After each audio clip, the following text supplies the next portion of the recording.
गौतम बुद्ध की शिक्षाओं को प्रस्तुत करने के लिए एक प्रभावी कहानी है। शब्दों की असली ताकत है। और इस कहानी को सुनने से पहले ही आप इस चैनल को सब्सक्राइब करें और अपने मित्रों को शेयर जरूर करें। कहानी करुणा का दीपक, घायल जानवर और बुद्ध। तो आइए हम आपको यह कहानी बताते हैं। एक दिन बुद्ध अपने शिष्यों के साथ जंगल के मार्ग से गुजर रहे थे। शांत वातावरण, पक्षियों का मधुर गान और पेड़ों की छाया से भरा हुआ रास्ता अत्यंत सुंदर था। चलते चलते अचानक बुद्ध ने देखा कि झाड़ियों के बीच एक छोटा हिरण कराह रहा है। उसके पैर में शिकारी का बाण धंसा हुआ था और वह दर्द से छटपटा रहा था। भिक्षु घबराकर पीछे हट गए। कुछ ने कहा, भगवान, यह जानवर तो बहुत घायल है। यदि हम पास गए तो यह हमें चोट पहुंचा सकता है। परंतु बुद्ध के चेहरे पर करुणा झलक रही थी। वे धीरे धीरे हिरण के पास पहुंचे। उनकी आंखों में दया और प्रेम था। हिरण ने जैसे उनकी करुणा को महसूस किया और स्थिर हो गया। बुद्ध ने धीरे से बाण निकाला और शिष्य से जल मंगवाया। उन्होंने घाव साफ किया और पत्तों से पट्टी बांध दी। हिरण की पीड़ा कम होने लगी। तब बुद्ध ने शिष्यों से कहा, जैसे हम अपने कष्टों को कम करना चाहते हैं, वैसे ही हर प्राणी भी अपने दुख से मुक्ति चाहता है। करुणा केवल मनुष्य तक सीमित नहीं होनी चाहिए। जब तक हमारे हृदय में हर जीव के लिए दया और करुणा का दीपक प्रज्वलित नहीं होता, तब तक सच्चा धर्म अधूरा है। शिष्य यह सुनकर भाव विभोर हो गए। उनके हृदय में करुणा का दीप जल उठा। घायल हिरण धीरे धीरे चलने योग्य हुआ और कृतज्ञ भाव से बुद्ध की ओर देखने लगा। प्रेरणा मिलती है कि करुणा केवल एक भावना नहीं, बल्कि जीवन का दीपक है। यह दीपक जब भी जलता है, संसार के अंधकार को मिटाकर हर प्राणी को प्रकाश और आशा देता है। बुद्ध ने घायल हिरण की सेवा करने के बाद शिष्यों को वहीं वृक्ष के नीचे बैठाया। उन्होंने कहा, करुणा का दीपक केवल दूसरों के लिए ही नहीं, बल्कि हमारे भीतर के अंधकार को भी मिटाता है। जब हम दया करते हैं, तब हमारा मन क्रोध, ईर्ष्या और लोभ से मुक्त होता है। इतना कहते ही कुछ गांव वाले वहां आए। वे देखकर चकित रह गए कि वही हिरण जिसे उन्होंने घायल देखा था, अब बुद्ध की गोद में शांति से बैठा है। एक वृद्ध ग्रामीण ने कहा, भगवान, हम तो सोचते थे कि जंगली जानवर हमेशा हिंसक और भयभीत रहते हैं, पर यह तो आपके सामने शांत हो गया। बुद्ध ने मुस्कुराकर उत्तर दिया, प्रेम और करुणा सबसे बड़ी औषधि है। यह केवल मनुष्य ही नहीं, पशु पक्षियों को भी समझ आती है। शिष्यों ने उस दिन पहली बार अनुभव किया कि करुणा शब्दों से नहीं, कर्मों से प्रकट होती है। हिरण कुछ समय बाद उठकर धीरे धीरे जंगल की ओर चला गया। वह बीच बीच में मुड़कर बुद्ध को देखता रहा, मानो आभार प्रकट कर रहा हो। बुद्ध ने अपनी दृष्टि आकाश की ओर उठाई और कहा, जब जब हम किसी के दर्द को कम करते हैं, तब तब यह संसार थोड़ा और प्रकाशमान हो जाता है। यही करुणा का दीपक है। करुणा से ही सच्चा धर्म जन्म लेता है। चाहे वह इंसान हो या जानवर, हर प्राणी की सेवा और रक्षा करना ही मानवता का सबसे पवित्र कर्तव्य है। अगले दिन बुद्ध और उनके शिष्य पास के गांव पहुंचे। गांव में यह समाचार फैल चुका था कि बुद्ध ने एक घायल हिरण की जान बचाई है। लोग बड़ी संख्या में उन्हें देखने आए। एक युवक ने बुद्ध से प्रश्न किया, भगवान, मनुष्य तो अपने परिवार और मित्रों से प्रेम करता है, पर हम सभी प्राणियों के लिए करुणा क्यों रखें? क्या इतना काफी नहीं है कि हम अपने आसपास के लोगों के लिए दयालु बने? बुद्ध ने शांत स्वर में उत्तर दिया, युवक, जब कोई दीपक जलता है तो वह केवल अपने घर को ही नहीं, बल्कि चारों ओर अंधकार को मिटाता है। उसी प्रकार करुणा भी केवल अपने परिवार तक सीमित नहीं रहनी चाहिए। यदि तुम केवल अपने लोगों से ही प्रेम करोगे तो तुम्हारा हृदय संकुचित रहेगा, पर जब तुम सब प्राणियों के लिए करुणा रखोगे, तब तुम्हारा हृदय असीम और विशाल हो जाएगा। गांव के लोग यह सुनकर भाव विभोर हो गए। उन्होंने प्रण लिया कि वे न केवल मनुष्यों के साथ, बल्कि जानवरों और पक्षियों के साथ भी दया और प्रेम का व्यवहार करेंगे। कुछ दिन बाद वही घायल हिरण फिर से बुद्ध के पास आया। अब वह स्वस्थ और चंचल था। वह बुद्ध के चरणों में बैठ गया और जैसे निहारते हुए कह रहा हो, आपकी करुणा ने मुझे जीवन दिया। शिष्यों ने यह देखकर कहा, भंते, सचमुच करुणा का दीपक जब जलता है तो उसका प्रकाश केवल इंसानों को नहीं, बल्कि हर जीव को जीवन और आशा देता है। बुद्ध मुस्कुराए और बोले, याद रखो, करुणा का दीपक बुझने न देना। यही दीपक मानवता का सबसे बड़ा खजाना है। करुणा वह शक्ति है जो न केवल दुखी को जीवन देती है, बल्कि हमारे हृदय को भी प्रकाशित करती है। जब तक करुणा जीवित है, तब तक संसार में आशा जीवित है। कुछ दिन बीते। बुद्ध एक बार फिर उसी मार्ग से अपने शिष्यों के साथ निकल रहे थे। उसी जंगल के किनारे उन्हें वही हिरण दिखाई पड़ा। अब वह पूरी तरह स्वस्थ और प्रसन्न था। हिरण उनके पास आया, जैसे कि पुराने मित्र से मिल रहा हो। शिष्य मुस्कुराए और बोले, भंते, यह जानवर आपको पहचानता है। यह आश्चर्य है। बुद्ध ने उत्तर दिया, करुणा से जो संबंध बनता है वह कभी नहीं टूटता। यह बंधन शब्दों या वचनों से नहीं, हृदय से होता है। इतने में गांव के कुछ बच्चे वहां खेलने आए। उन्होंने हिरण को देखा और उत्साह से उसके पास भागे, पर हिरण शांत था, बच्चों से भयभीत नहीं हुआ। बुद्ध ने बच्चों से कहा, बच्चों, जैसे यह हिरण तुम्हें देखकर नहीं डर रहा, वैसे ही यदि तुम हर जीव के साथ प्रेम से रहोगे तो वे भी तुम्हारे मित्र बन जाएंगे। करुणा से भय मिटता है और मैत्री जन्म लेती है। बच्चों ने हिरण को सहलाया और वह उनके बीच निश्चिंत होकर खड़ा रहा। यह देखकर गांव के लोग और शिष्य सभी भाव विभोर हो गए। फिर बुद्ध ने वृक्ष के नीचे बैठकर कहा, करुणा का दीपक तभी स्थिर और उज्जवल रहता है जब हम उसे निरंतर कर्मों से प्रज्वलित करते हैं। केवल विचारों से नहीं, बल्कि अपने आचरण से करुणा दिखानी होती है। जब यह दीपक हमारे भीतर जलता है तो अंधकार कभी हमें घेर नहीं पाता। शिष्य उस दिन और भी दृढ़ हो गए कि वे जीवन भर करुणा का दीपक जलाए रखेंगे। हिरण जैसे इस सत्य का साक्षी बन गया था। वह बुद्ध के चरणों में झुका और फिर जंगल की ओर लौट गया। पर इस बार वह अकेला नहीं गया। उसके पीछे पीछे कई अन्य हिरण भी आ गए, मानो वे भी करुणा की उस ज्योति को महसूस कर रहे हों। करुणा से बना बंधन केवल एक प्राणी तक सीमित नहीं रहता, वह फैलकर अनगिनत हृदयों को छू लेता है। यही करुणा का दीपक है, जो जितना जलता है उतना ही प्रकाश बढ़ता है। कुछ समय बाद बुद्ध का वही प्रसंग गांव-गांव में फैल गया। लोग आपस में कहने लगे, जिसने एक घायल जानवर की पीड़ा समझी और उसे जीवन दिया, वही तो सच्चे अर्थों में धर्म का मार्ग दिखा सकता है। धीरे धीरे आसपास के गांवों के लोग बुद्ध के पास आने लगे। वे केवल उपदेश सुनने ही नहीं, बल्कि अपने जीवन में करुणा का दीपक जलाना सीखने आए। एक दिन एक शिकारी भी बुद्ध के पास पहुंचा, वही शिकारी जिसने उस हिरण पर बाण चलाया था। वह पश्चाताप से भरा था और रोते हुए बोला, भंते, उस दिन मैंने अज्ञानवश एक निर्दोष प्राणी को कष्ट दिया। जब सुना कि आपने उसकी जान बचाई, तब से मेरा हृदय ग्लानि से भरा है। क्या मेरे पाप का कोई प्रायश्चित है? बुद्ध ने कोमल स्वर में कहा, शिकारी, पाप की छाया केवल तब तक रहती है जब तक अज्ञान है। जैसे ही करुणा और जागृति का दीप जलता है, अंधकार स्वयं मिट जाता है। यदि तुम सचमुच अपने अपराध का प्रायश्चित करना चाहते हो, तो अब से जीवन लेने के बजाय जीवन की रक्षा करना, यही तुम्हारा सच्चा प्रायश्चित होगा। शिकारी ने प्रण किया, आज से मैं किसी जीव को नहीं मारूंगा, इसके बजाय मैं उनकी रक्षा करूंगा। गांव के लोग यह देखकर चकित हो गए। वह व्यक्ति जिसे सब निर्दयी और क्रूर समझते थे, अब करुणा का दूत बन गया। बुद्ध ने शिष्यों से कहा, देखो, करुणा का दीपक केवल घाव भरने या दुख मिटाने तक सीमित नहीं है। जब यह दीप किसी और के हृदय में जलता है तो वह अंधकार से प्रकाश की ओर बढ़ जाता है। यही धर्म का चमत्कार है। उस दिन से न केवल हिरण बल्कि जंगल के अन्य पशु भी निडर होकर गांव के पास आने लगे। बच्चे उन्हें दाना खिलाते और लोग उनकी रक्षा करने लगे। जंगल और गांव का रिश्ता बदल गया। अब वह भय और हिंसा का नहीं, बल्कि करुणा और मैत्री का स्थान बन गया। करुणा केवल एक भाव नहीं, बल्कि एक परिवर्तन है। जब करुणा का दीपक किसी एक हृदय में जलता है तो उसकी रोशनी अनेक जीवनों को बदल देती है। कुछ माह बीते, बुद्ध का करुणा का संदेश दूर दूर तक फैल गया। जहां पहले जंगल और गांव के बीच भय और दूरी थी, वहां अब आपसी विश्वास और मैत्री का वातावरण बन गया था।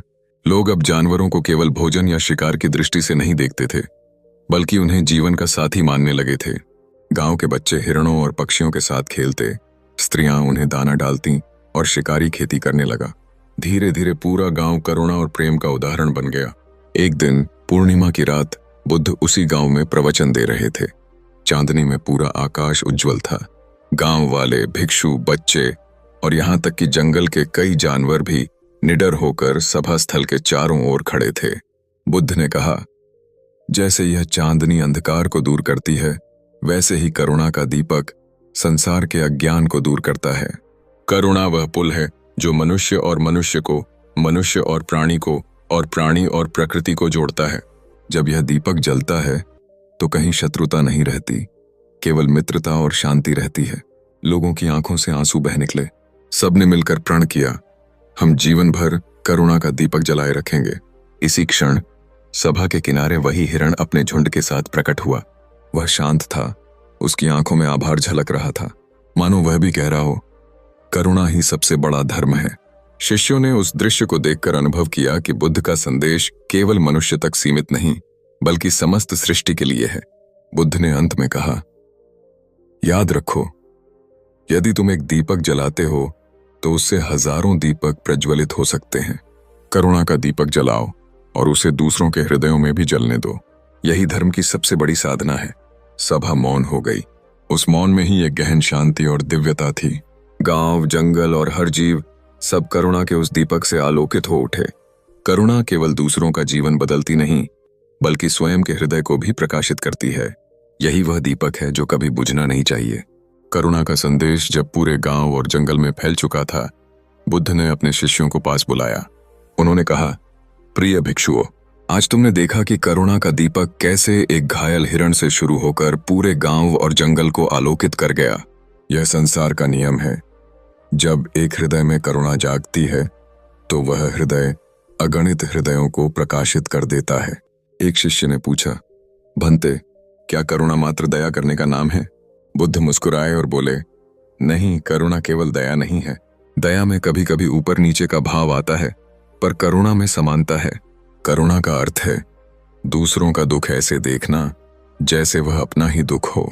जब हम हर प्राणी को अपने समान मानते हैं, तभी सच्ची करुणा जन्म लेती है। इतना कहते ही सभा में बैठे लोग मौन हो गए। उनके हृदय में यह बात उतर गई। उस रात गांव वाले जब अपने अपने घर लौटे तो हर घर में दीपक जलाया गया, लेकिन वे दीपक केवल तेल से नहीं, बल्कि करुणा की भावना से प्रज्वलित थे। किसी ने सोचा, अब मैं अपने बैल को कभी कठोरता से नहीं मारूंगा। किसी ने सोचा, अब मैं पक्षियों के लिए दाना डालूंगा। किसी ने संकल्प किया, अब मैं गरीब और असहाय की मदद करूंगा। धीरे धीरे यह गांव करुणा ग्राम के नाम से प्रसिद्ध हो गया, और जब भी कोई यात्री वहां से गुजरता तो लोग कहते, ये वही गांव है जहां बुद्ध ने करुणा का दीपक जलाया था और जो आज भी बुझा नहीं है। करुणा एक ऐसा दीप है जिसे कोई आंधी, कोई तूफान बुझा नहीं सकता। जो इसे अपने हृदय में जला लेता है, वह स्वयं भी प्रकाश बन जाता है और दूसरों के जीवन को भी रोशन करता है। कुछ वर्ष बाद बुद्ध के करुणा प्रवचन और उस घायल हिरण की कथा दूर दूर तक प्रसिद्ध हो चुकी थी। व्यापारी, यात्री और साधु सन्यासी जब भी उस क्षेत्र से गुजरते, वे गांव वालों से कहते, यह वही स्थान है जहां करुणा का दीपक प्रज्वलित हुआ था। धीरे धीरे वह स्थान तीर्थ बन गया। लोग वहां आकर संकल्प लेते, हम भी करुणा का दीपक अपने जीवन में जलाएंगे। एक बार एक धनी व्यापारी वहां आया। वह अपनी संपत्ति पर गर्व करता था, पर हृदय से कठोर था। उसने गांव वालों की करुणापूर्ण जीवन शैली देखी और आश्चर्य से पूछा, तुम लोग पशु पक्षियों के लिए इतना करते हो, इसमें तुम्हें क्या लाभ मिलता है? गांव का एक वृद्ध मुस्कुराकर बोला, भैया, करुणा का फल लाभ हानि से नहीं मापा जाता। इसका फल शांति है, और शांति सबसे बड़ी संपत्ति है। व्यापारी चुप हो गया। उसने देखा कि गांव में कोई झगड़ा नहीं, कोई चोरी नहीं, सब लोग संतोषी और प्रसन्न हैं। उसके मन में विचार आया, मेरी अपार संपत्ति होते हुए भी मैं इतना बेचैन हूं, और ये लोग करुणा से जीवन जीकर इतने संतुष्ट हैं। वह बुद्ध के पास पहुंचा और बोला, भंते, मुझे भी करुणा का मार्ग सिखाइए। बुद्ध ने शांत स्वर में उत्तर दिया, करुणा कोई शास्त्र की बात नहीं, करुणा एक अभ्यास है। आज से तुम अपने धन का कुछ अंश दुखियों की सहायता में लगाओ और हर जीव को अपने समान समझो। यही साधना है। व्यापारी ने ऐसा ही किया। धीरे धीरे उसका हृदय बदल गया। उसे वह शांति मिली जो धन से नहीं मिल सकती थी। और तब बुद्ध ने कहा, करुणा का दीपक केवल जंगल के हिरण या गांव वालों तक सीमित नहीं है। यह दीपक हर हृदय में जलना चाहिए। जब यह दीपक संपूर्ण मानवता में फैल जाएगा, तब यह संसार स्वर्ग के समान हो जाएगा। सभा में मौन छा गया। उस मौन में भी करुणा का प्रकाश झलक रहा था। करुणा का दीपक बुझता नहीं, वह पीढ़ी दर पीढ़ी, हृदय दर हृदय जलता रहता है। यही दीप मानवता की सबसे बड़ी पहचान है। समय बीता। वह गांव जहां बुद्ध ने घायल हिरण को बचाया था, अब दूर दूर तक करुणा ग्राम के नाम से प्रसिद्ध हो गया। लोग कहते, यहाँ न केवल मनुष्य बल्कि पक्षी और पशु भी निडर होकर रहते हैं। यहाँ जीवन का हर रूप सुरक्षित है। धीरे धीरे पड़ोसी गांवों ने भी यह देखकर अपने जीवन में बदलाव लाना शुरू किया। लोग शिकार छोड़ने लगे, हिंसा घटने लगी। हर गांव में बच्चों को यह शिक्षा दी जाने लगी, करुणा से बड़ा कोई धर्म नहीं। एक दिन बुद्ध पुनः उस गांव में लौटे। उनके साथ सैकड़ों शिष्य थे। गांव वालों ने स्वागत करते हुए कहा, भंते, आपकी करुणा की शिक्षा ने हमारे जीवन को बदल दिया। अब हम समझ गए हैं कि सच्चा आनंद दूसरों को कष्ट देने में नहीं, बल्कि उनके दुख मिटाने में है। तभी एक बच्चा आगे आया। उसकी छोटी सी हथेली में कुछ दाने थे। उसने उन्हें आकाश की ओर उछाल दिया। दाने गिरते ही कबूतरों का झुंड उतर आया और बच्चे के चारों ओर मंडराने लगा। बुद्ध ने उस दृश्य को देखकर कहा, याद रखो, जैसे यह बालक पक्षियों को दाना डालकर आनंद पा रहा है, वैसे ही करुणा का दीपक जब हृदय में जलता है तो संसार का हर जीव तुम्हारा अपना बन जाता है। शिष्य भाव विभोर हो गए। फिर बुद्ध ने उपदेश दिया, करुणा का दीपक कोई बाहरी वस्तु नहीं है, यह प्रत्येक मनुष्य के भीतर है, लेकिन अज्ञान, क्रोध और लोभ की आंधियां इसे ढक देती हैं। ध्यान, संयम और सेवा से यह दीपक फिर से प्रज्वलित होता है, और जब यह दीपक जलता है तब जीवन अंधकारमय नहीं बल्कि आलोकित हो जाता है। उस रात गांव वाले, शिष्य और यहां तक कि जंगल के जानवर भी चांदनी के नीचे शांत बैठे थे। किसी ने कुछ नहीं कहा, पर सबके हृदय में करुणा का दीपक प्रज्वलित हो चुका था, और उसी मौन में करुणा की ज्योति दूर दूर तक फैलती चली गई। करुणा का दीपक बुझता नहीं, वह एक हृदय से दूसरे हृदय तक, एक पीढ़ी से दूसरी पीढ़ी तक सतत प्रज्वलित रहता है। यही अमर धर्म है। वर्षों बीत गए। बुद्ध अनेक नगरों और ग्रामों में धर्म का उपदेश देते रहे, लेकिन करुणा ग्राम की चर्चा हर जगह होती थी। लोग कहते थे, जहां कभी हिंसा और भय था, वहां आज प्रेम और शांति है। यह सब करुणा के दीपक का परिणाम है। एक दिन कुछ युवा भिक्षु बुद्ध के पास आए और बोले, भंते, हम करुणा ग्राम की कथा कई बार सुन चुके हैं, पर हम समझना चाहते हैं कि यह परिवर्तन इतना स्थायी क्यों रहा। क्यों अन्य गांव जल्दी अपने स्वभाव में लौट जाते हैं, पर यह गांव आज भी करुणा में रमा है। बुद्ध ने गहरी दृष्टि से उन्हें देखा और कहा, क्योंकि वहां केवल उपदेश नहीं दिया गया, वहां करुणा का अनुभव कराया गया। घायल हिरण को बचाकर मैंने करुणा का बीज बोया था। शिष्यों, गांव वालों और यहां तक कि बच्चों ने भी उस बीज को अपने जीवन में सींचा। जब करुणा अनुभव बन जाती है, तब वह कभी नष्ट नहीं होती। भिक्षुओं ने सिर झुका लिया। उसी समय करुणा ग्राम से कुछ लोग बुद्ध से मिलने आए। उनके साथ छोटे छोटे बच्चे भी थे। उन्होंने कहा, भंते, हमारी नई पीढ़ी भी करुणा के दीपक को आगे बढ़ाना चाहती है। वे भी आपके दर्शन के लिए आए हैं। बच्चों ने हाथ जोड़कर प्रणाम किया। उनमें से एक मासूम सा बालक बोला, भगवान, जब मैं किसी पक्षी को पानी पिलाता हूं तो मुझे बहुत खुशी मिलती है। क्या यही करुणा है? बुद्ध की आंखों में कोमल मुस्कान थी। उन्होंने उत्तर दिया, हाँ पुत्र, वही करुणा है। जब तुम्हें किसी और के सुख से आनंद मिले और उनके दुख को मिटाने की चाह उठे, तो समझो कि तुम्हारे भीतर करुणा का दीप जल चुका है।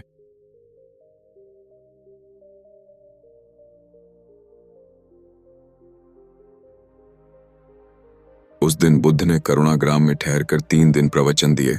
लोग दूर दूर से आने लगे। वहां न कोई हिंसा थी, न झगड़ा। हर ओर शांति, प्रेम और सहयोग का वातावरण था।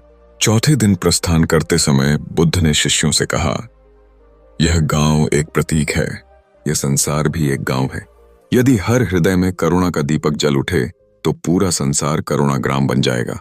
करुणा का दीपक एक घटना से नहीं, बल्कि निरंतर अभ्यास से जलता रहता है।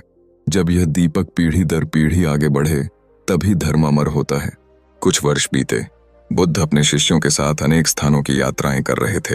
एक दिन वे पुनः करुणा ग्राम पहुंचे। गांव अब और भी विकसित हो चुका था। लोग सुखी और संतुष्ट थे। बच्चों को बचपन से ही करुणा और दया का पाठ पढ़ाया जाता था। पशु पक्षी निडर होकर गांव में विचरते। बुद्ध को देखते ही सभी गांववासी एकत्र हुए। उनमें से एक वृद्ध बोला, भंते, आपने वर्षों पूर्व यहाँ करुणा का दीपक जलाया था। हम उसे अब तक बुझने नहीं दिया, लेकिन हम एक बात समझना चाहते हैं, जब आप हमें छोड़ देंगे तब क्या यह दीपक जीवित रह पाएगा? बुद्ध ने मुस्कुराकर उत्तर दिया, वृद्ध, दीपक किसी एक व्यक्ति का नहीं होता, यह उन सबका होता है जो उसे आगे बढ़ाते हैं। जब तक तुम सब अपने कर्मों में करुणा को जीवित रखोगे, यह दीपक अमर रहेगा। मेरी उपस्थिति या अनुपस्थिति से कोई अंतर नहीं पड़ेगा। शिष्यों ने भी यह सुनकर समझा कि धर्म का सच्चा आधार गुरु की देह नहीं, बल्कि उनके उपदेश और उसका पालन है।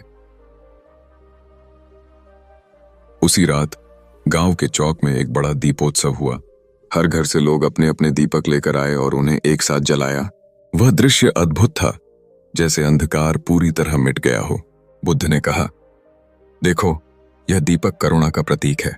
एक दीप से 1000 दीप जलते हैं और फिर भी पहले दीप की ज्योति कम नहीं होती। इसी प्रकार करुणा बांटने से घटती नहीं बल्कि बढ़ती है। गांव वाले आंसुओं से भीगे नेत्रों से यह उपदेश सुनते रहे। अगली सुबह बुद्ध प्रस्थान करने लगे। गांव वाले उनके चरणों में गिरकर बोले, भंते, हमें आशीर्वाद दें कि करुणा का दीपक कभी न बुझे।